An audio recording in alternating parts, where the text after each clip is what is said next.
and listen to Edgar Allan Poe's Telltale Heart. It was a crime of contempt. One young man's logic, misguided through the onslaught of insanity. His name is unknown, but his crime is all too familiar. This is his story. True. Nervous. Very, very dreadfully nervous. I had been and am. But why would you say that I'm mad? The disease sharpened my senses, not destroyed, not dulled. Above all, the sense of hearing was acute. I heard all things in heaven and in hell. Oh, I heard many things in hell. How then am I mad? Hearken and observe how healthily, how calmly I can tell you the whole story.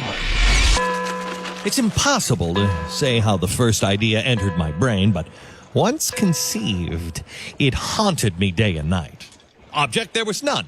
Passion, there was none.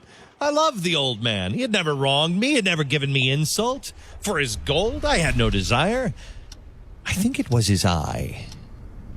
Yes, it was this. He had an eye of a vulture, a pale blue eye with film over it. Whenever it fell upon me, my blood ran cold, and so, by degrees, very gradually, I made up my mind to take the life of the old man, and thus rid myself of the eye forever. Now, this is the point. You fancy me mad. Madmen know nothing. But you should have seen me. You should have seen how wisely I proceeded, with what caution, with what foresight, with what dissimulation I went to work. I was never kinder to the old man than during the whole week before I killed him. And every night, about midnight, I turned the latch of his door and opened it oh so gently. And then, when I had made an opening sufficient for my head, I put in a lantern, dark, all closed, so no light shone out. And then I thrust in my head. Oh, you would have laughed to see how cunningly I thrust it in. I moved it in slowly, very, very slowly, so I may not disturb the old man's sleep. Oh, it took me an hour to place my whole head within the opening, so far that I could see him as he lay upon his bed. Ha! Would a madman have done something as wise as this? And then, when my head was well within the room, I undid the lantern cautiously, oh, so cautiously, for the hinges creaked. I did it just so much that a single thin ray fell upon the vulture eye. And this I did for 7 long nights, every night just at midnight. But I found the eye always closed, so it was impossible to do the work. It was not the old man who vexed me, but his evil eye. And every morning when the day broke, I went boldly into the chamber and spoke courageously to him, calling him by name in a hearty tone and inquiring how he had passed the night. So, you see, he would have been a very profound old man indeed to suspect that every night, just at 12, I looked in on him while he slept. Upon the 8th night, I was more than usually cautious in opening the door. A watch's minute hand moves more quickly than did mine. Never before that night had I felt the extent of my own powers, of my sagacity. I could scarcely contain my feelings of triumph to think that I was there opening the door little by little, and he not even dream of my secret deeds or thoughts. I fairly chuckled at the idea, and perhaps he heard me, for he moved on the bed suddenly as if startled. Now, you may think that I drew back, but no. His room was black as pitch with thick darkness, for the shutters were closed and fastened through the fear of robbers. And so I knew he could not see the opening of the door, and I kept pushing it on, steadily. I had my head in. I was about to open the lantern when my thumb slipped upon the tin fastening, and the old man sprang up in the bed, crying out, "Who's there?" I kept quiet, still. I said nothing. For a whole hour, I did not move a muscle. And in the meantime, I did not hear him lie down. He was still sitting up in bed, listening, just as I had done night after night, hearkening to the death watches in the wall. Presently, I heard a slight groan, and I knew it was the groan of mortal terror. It was not a groan of pain or of grief. Oh, no. It was the low, stifled sound that arises from the bottom of the soul when overcharged with awe. I knew the sound well. Many a night, just at midnight, when all the world slept, it had welled up from my own bosom, deepening with a dreadful echo. The terrors that distracted me. Oh, I say I knew it well. I knew what the old man felt and pitied him. Although I chuckled at heart, I knew that he had been laying awake ever since the first slight noise when he turned in the bed. His fears had been ever since growing upon him. He had been trying to fancy them causeless, but could not. He had been saying to himself, "It's nothing but the wind in the chimney. It's only a mouse crossing the floor," or "It's merely a cricket who's made a single chirp." Oh, yes, he had been trying to comfort himself with these suppositions. But he found them all in vain. All in vain. Because death, in approaching him, had stalked with his black shadow before him and enveloped the victim. And it was the mournful influence of the unperceived shadow that caused him to feel, although he never saw nor heard, to feel the presence of my head within the room. When I had waited a very long time, very patiently, without hearing him lie down, I resolved to open a very, very little crevice in the lantern. So I opened it. Oh, you cannot imagine how stealthily, until at length a single dim ray, like the thread of a spider, shot from the crevice and fell upon the vulture eye. It was open. It was wide open, and I grew furious as I gazed upon it. I saw it with perfect distinctness, a dull blue with a hideous veil over that chilled my very marrow in my bones. But I could see nothing else of the old man's face or person, for I had directed the ray, as if by instinct, precisely upon the damned spot. And have I not told you that what you mistake for madness is but an over-acuteness of the sense? Now, I say, there came to my ears a low, dull, quick sound, such as a watch makes when enveloped in cotton. I knew that sound. I knew that sound well, too.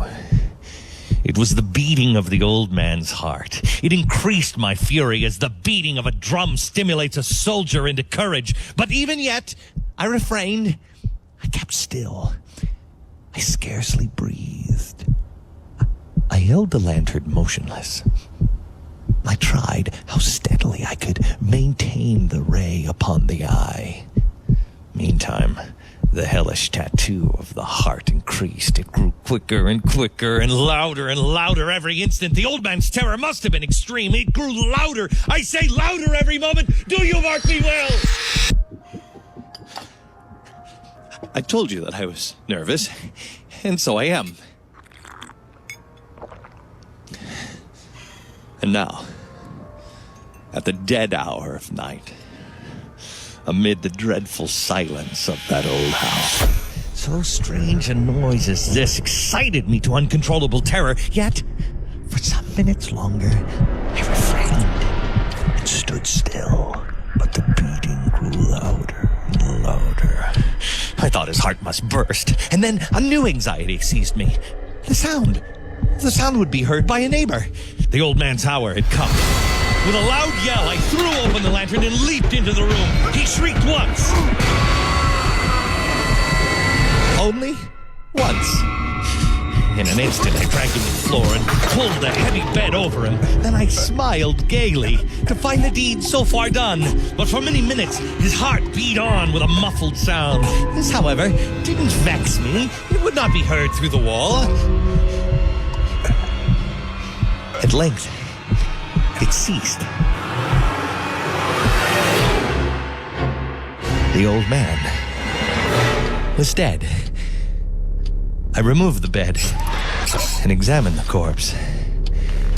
Yes, he was stone dead. I placed my hands upon the heart. I felt it for many minutes. There was no pulsation. He was stone dead. His eye would trouble me no more.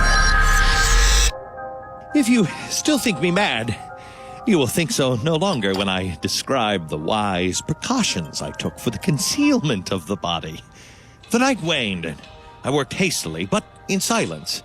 First of all, I dismembered the corpse. I cut off the head and the arms and the legs. Then I took up 3 planks from the flooring of the chamber and deposited all between the scantlings. Then I replaced the boards so cleverly, so cunningly, that no human eye, not even his, could have detected anything wrong. There was nothing to wash out, no stain of any kind, no blood spot whatever. I had been too wary for that. A tub had caught it all. When I had made an end of these labors, it was 4 o'clock. Still dark as midnight. As the bell sounded the hour, there came a knocking at the street door. I went down to open it with a light heart, for what now do I have to fear? There entered 3 men who introduced themselves with perfect suavity as officers of the police. A shriek had been heard by a neighbor during the night. Suspicion of foul play had been aroused. Information had been lodged at the police office, and they, the officers, had been deputed to search the premises. I bade the gentleman welcome. The shriek, I said, was my own in a dream. The old man, I mentioned, was absent in the country. I took my visitors all over the house. I bade them search well. I led them at length to his chamber. I showed them his treasures, secure, undisturbed. In the enthusiasm of my confidence, I brought chairs into the room and desired them here to rest from your fatigues, while I myself, in the wild audacity of my perfect triumph, placed my own seat upon the very spot beneath which reposed the corpse of the victim. The officers were satisfied. My manner convinced them. I was simply at ease. They sat, while I answered cheerily. They chatted of familiar things. But ere long, I felt myself getting paled and wished them gone. My head ached, and I fancied a ringing in my ears. But they sat and still chatted. The ringing became more distinct. I talked more freely to get rid of the feeling, but it continued and gained definitiveness until, at length, I found that the noise was not within my ears. Now, no doubt I grew very pale, but I talked more frequently and with a heightened voice, yet the sound increased. What could I do? It was a low, dull, quick sound, much such a sound as a watch makes when enveloped in cotton. I gasped for breath, and yet the officers heard it not. I talked more quickly, more vehemently, but the noise steadily increased. I arose and argued about trifles, a high key, with violent gesticulations, but the noise steadily increased. Oh, why would they not be gone? I paced the floor to and fro with heavy strides, as if excited to fury by the observations of the men, but the noise steadily increased. Oh, God, what could I do? I foamed, I raved, I swore. I swung the chair in which I had been sitting and grated it across the boards, but the noise arose over all and continually increased. It grew louder and louder and louder, and still the men chatted pleasantly and smiled. Was it possible they heard not? Almighty God, no. No, they heard. They suspected. They knew. They were making a mockery of my horror. This I thought and this I think, but anything was better than this agony. Anything was more tolerable than this derision. I could bear those hypocritical smiles no longer. I felt that I must scream or die, and now again, hark, hark, louder and louder and louder. Villains, I shrieked. Dissemble no more. I admit the deed. Tear up the planks. Here is the beating of his hideous heart.